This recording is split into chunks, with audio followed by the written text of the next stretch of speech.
ಅಸ್ಸಲಾಮು ಅಲೈಕುಮ್ and hello everyone, ಹೇಗಿದ್ದೀರಾ ಎಲ್ಲರೂ? ಇವತ್ತು ಬಾನು ಕಿಚನ್ನಲ್ಲಿ ಸ್ವೀಟ್ ಶಾಪಲ್ಲಿ ಸಿಗೋ ಥರನೇ ಕರ್ಜಿಕಾಯಿನ ಮನೆಯಲ್ಲಿ ಯಾವ ರೀತಿ ಮಾಡೋದಂತ ಶೇರ್ ಮಾಡ್ತಾಯಿದ್ದೀನಿ. ತುಂಬಾ ಗರಿ ಗರಿಯಾಗಿರುತ್ತೆ ಮತ್ತು 1 ತಿಂಗಳು ಇಟ್ಟರೂ ನೀವು ಅದು ಕೆಡೋದಿಲ್ಲ. ಮೇಲ್ಗಡೆ ನೋಡ್ಬೋದು ನೀವು ಎಷ್ಟು ಲೇಯರ್ ಇದೆ ಅಂತ. ಇದು ಸೌಂಡ್ ಕೇಳಿದ್ರೆ ಗೊತ್ತಾಗುತ್ತೆ ನೋಡಿ, ಒಳಗಡೆನೂ ಎಷ್ಟು ಲೇಯರ್ ಇದೆ ಅಂತ. ಒಂದ್ಸಲ ಖಂಡಿತ ಟ್ರೈ ಮಾಡಿ ನೋಡಿ. ಇಲ್ಲಿ ನಾನು ಫಸ್ಟು 1 ಬೌಲು ಮೈದಾನ ತೊಗೊಂಡಿದ್ದೀನಿ ಮತ್ತು 1 ಟೀ ಸ್ಪೂನಷ್ಟು ಚಿರೋಟಿ ರವೆ ತೊಗೊಂಡಿದ್ದೀನಿ ಮತ್ತು 2 ಟೀ ಸ್ಪೂನಷ್ಟು ತುಪ್ಪ ತೊಗೊಂಡಿದ್ದೀನಿ. ಇಲ್ಲಿ ಆಯಿಲ್ ಆಗಬೇಡಿ, ತುಪ್ಪನೇ ಯೂಸ್ ಮಾಡಬೇಕು, ಇದರಿಂದ ತುಂಬ ಗರಿಗರಿಯಾಗಿ ಬರುತ್ತೆ. ಇದು ಚೆನ್ನಾಗಿ ಮಿಕ್ಸ್ ಮಾಡಬೇಕು. ಈಗ 1-2 ನಿಮಿಷ ನಾನು ಮಿಕ್ಸ್ ಮಾಡಿದ್ದೀನಿ. ತುಪ್ಪ ಎಲ್ಲ ಮೈದಾದಲ್ಲಿ ಮಿಕ್ಸ್ ಆಗಬೇಕು. ಈಗ ಸ್ವಲ್ಪನೇ ನೀರು ಹಾಕಿ ಒಂದು ಟೈಟ್ ಡೋ ಮಾಡಬೇಕು. ಸ್ವಲ್ಪ ಗಟ್ಟಿಯಾಗಿ ಕಲಿಸ್ಕೊಂಡ್ರೆ ಲೇಯರ್ ತುಂಬ ಚೆನ್ನಾಗಿ ಬರುತ್ತೆ. ಇದು ಕಲಸಾದ್ಮೇಲೆ ಚೆನ್ನಾಗಿ ನಾದ್ಕೋಬೇಕು. 1-2 ನಿಮಿಷ ನಾನು ನಾದ್ಕೊಂಡು ಒಂದು ಲಿಡ್ ಕ್ಲೋಸ್ ಮಾಡಿ ಒಂದು 15 ನಿಮಿಷ ಇಟ್ಟಿದ್ದೀನಿ.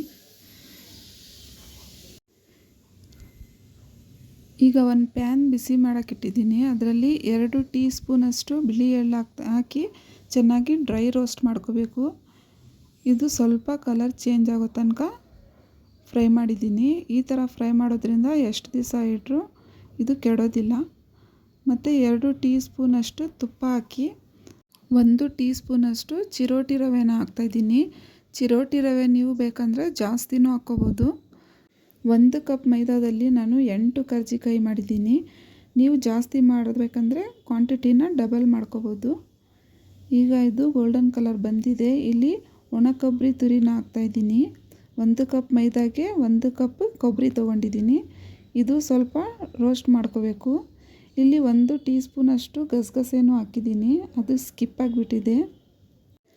ಇವಾಗ ರೋಸ್ಟ್ ಮಾಡ್ಕೊಂಡಿರೋ ಎಳ್ಳು ನಾನು ಇದ್ರ ಜೊತೆನೇ ಮಿಕ್ಸ್ ಮಾಡ್ತಾಯಿದ್ದೀನಿ. ಇದು ಸ್ವಲ್ಪ ತಣ್ಣಗಾಗಬೇಕು.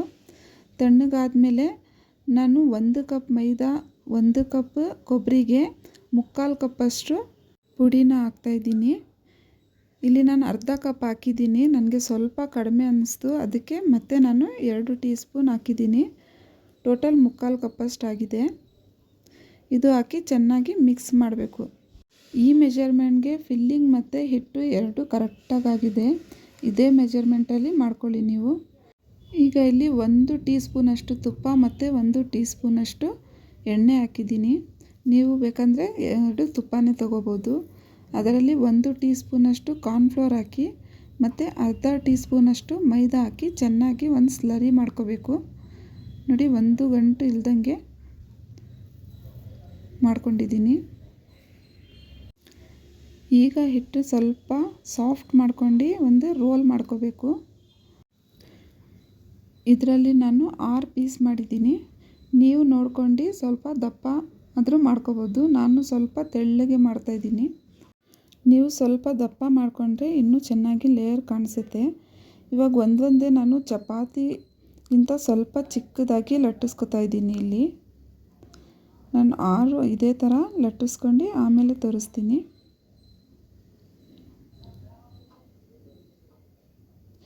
ಈಗ ಇದರ ಮೇಲೆ ಅರ್ಧ ಟೀ ಸ್ಪೂನಷ್ಟು ಸ್ಲರಿ ಹಾಕಿ ಚೆನ್ನಾಗಿ ಎಲ್ಲ ಕಡೆ ಸ್ಪ್ರೆಡ್ ಮಾಡಬೇಕು. ಮತ್ತು ಅದರ ಮೇಲೆ ಮೈದಾ ಹಿಟ್ಟು ಹಾಕಿ ಎಲ್ಲ ಕಡೆ ಸ್ಪ್ರೆಡ್ ಮಾಡಬೇಕು. ಇದರಿಂದನೇ ಲೇಯರ್ ತುಂಬ ಚೆನ್ನಾಗಿ ಬರೋದು. ಇನ್ನೂ ನನ್ನ ಚಾನಲ್ನ ಸಬ್ಸ್ಕ್ರೈಬ್ ಮಾಡ್ಕೊಂಡಿಲ್ಲ ಅಂದರೆ ಸಬ್ಸ್ಕ್ರೈಬ್ ಮಾಡ್ಕೊಳ್ಳಿ, ಲೈಕ್ ಮಾಡಿ ಮತ್ತು ಫ್ಯಾಮಿಲಿ ಫ್ರೆಂಡ್ಸ್ ಜೊತೆ ಶೇರ್ ಮಾಡಿ. ಬೆಲ್ಲೈಕನ್ನ ಕ್ಲಿಕ್ ಮಾಡಿ ಆಲ್ ಅಂತ ಸೆಲೆಕ್ಟ್ ಮಾಡ್ಕೊಳ್ಳಿ. ನಾನು ಹಾಕೋ ಎಲ್ಲ ವೀಡಿಯೋಸ್ನ ನೋಟಿಫಿಕೇಷನ್ ನಿಮ್ಮ ಹತ್ರ ಫಸ್ಟ್ ಬರುತ್ತೆ.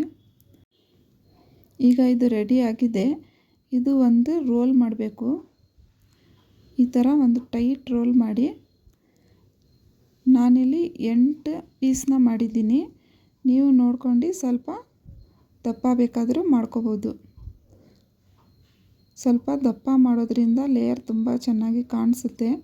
ಸ್ವಲ್ಪ ಚಿಕ್ಕದಾಗಿ ಕಟ್ ಮಾಡೋದ್ರಿಂದ ಒಳಗಡೆಯಿಂದ ತುಂಬ ಕ್ರಿಸ್ಪಿಯಾಗಿ ಫ್ರೈ ಆಗುತ್ತೆ. ಅದು ನೋಡಿ, ಒಂದು ತಗೊಂಡು ನಾನು ಈ ಥರ ಮುಂದಕ್ಕೆ ಪ್ರೆಸ್ ಮಾಡಬೇಕು ಕೈನ.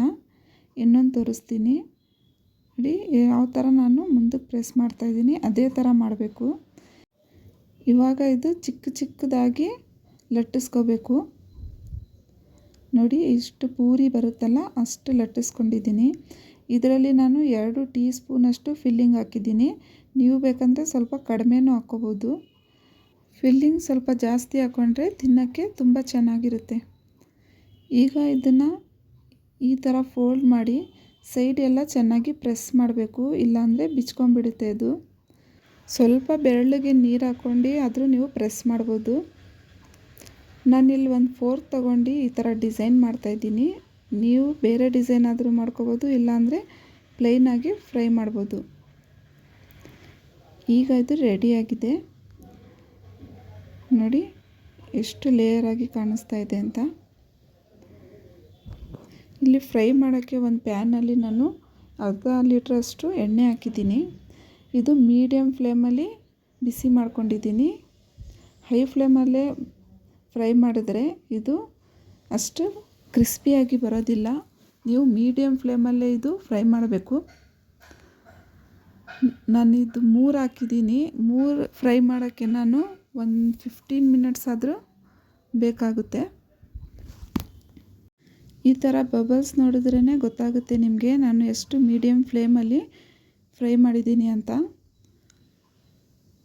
ನೋಡಿ ಈಗ ಇದು ರೆಡಿ ಆಗಿದೆ. ನೋಡಿದ್ರೇ ಗೊತ್ತಾಗ್ತಾ ಇದೆ ಎಷ್ಟು ಕ್ರಿಸ್ಪಿಯಾಗಿ ಬಂದಿದೆ ಅಂತ. ಈ ಥರ ಕಲರ್ ಬರೋ ತನಕ ಫ್ರೈ ಮಾಡ್ಕೋಬೇಕು. ಈಗ ಒಂದು ಚೆಕ್ ಮಾಡಿ ತೋರಿಸ್ತೀನಿ. ನೋಡಿ ಎಷ್ಟು ಲೇಯರ್ ಆಗಿದೆ ಅಂತ. ಇಲ್ಲಿ ಸ್ವಲ್ಪ ಲೈಟ್ ಜಾಸ್ತಿ ಇರೋದ್ರಿಂದ ಅದು ಸರಿಯಾಗಿ ಕಾಣಿಸ್ತಾ ಇಲ್ಲ.